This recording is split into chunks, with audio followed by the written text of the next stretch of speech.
اللہ کے نبی محمد مصطفیٰ صلی اللہ علیہ وسلم نے فرمایا کہ عنقریب ایک ایسا زمانہ آنے والا ہے جس زمانے کے اندر، جن دنوں کے اندر دوسری قوم کے لوگ ہماری اس مسلم امت پر یعنی میری امت پر اس طرح ٹوٹ پڑیں گے جیسے بھوکے لوگ دسترخوان پر ٹوٹ پڑتے ہیں۔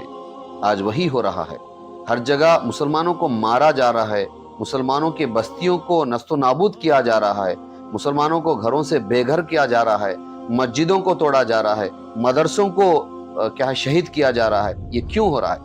یہی سوال اس زمانے میں صحابہ کرام نے اللہ کے نبی سے پوچھا کہ اللہ کے نبی، کیا ہم تعداد میں کم ہوں گے؟ کیوں ہم سے ایسا ہوگا؟ کیوں زمانے کے لوگ، کیوں دوسرے مذہب والے ہمارے اوپر اس طرح ٹوٹ پڑیں گے، حملہ کریں گے، ظلم کریں گے؟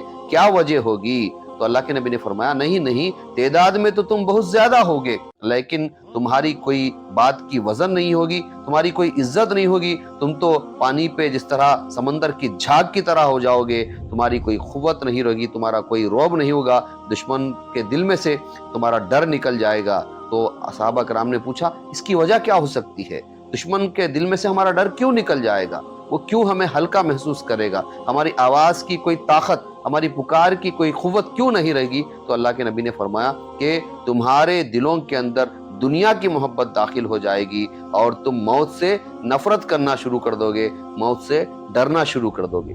آج غور کیجئے، بس یہی ہو رہا ہے، ہم نے اسی دنیا کو سب کچھ سمجھا ہے، اور موت سے تو ہم اتنا ڈر رہے ہیں کہ ہم موت کی بات سنتے ہی اس سے بھاگنے کی کوشش کر رہے ہیں۔ مسلمان تو اس کو کہتے ہیں جو ہر وقت اللہ کے لیے قربان ہونے کے لیے تیار ہوتا ہے، سچائی کے لیے، حق کے لیے قربان ہونے کے لیے تیار ہوتا ہے، لیکن آج ہم اپنے وقت کو بھی قربان کرنے کے لیے تیار نہیں ہے، پیسے کو قربان کرنے کے لیے تیار نہیں ہے، جان کو قربان کیا کر سکتے ہیں؟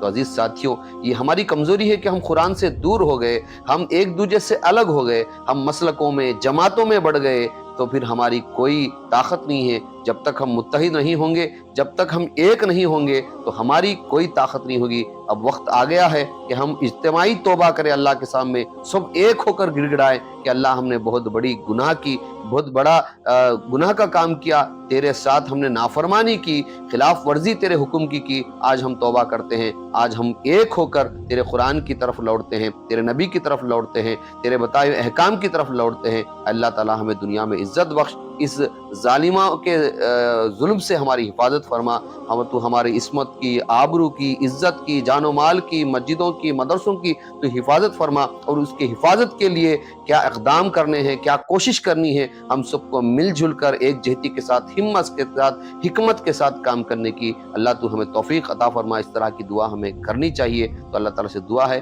کہ اس بات کو سمجھنے اور اس پر عمل کرنے کی توفیق عطا فرما۔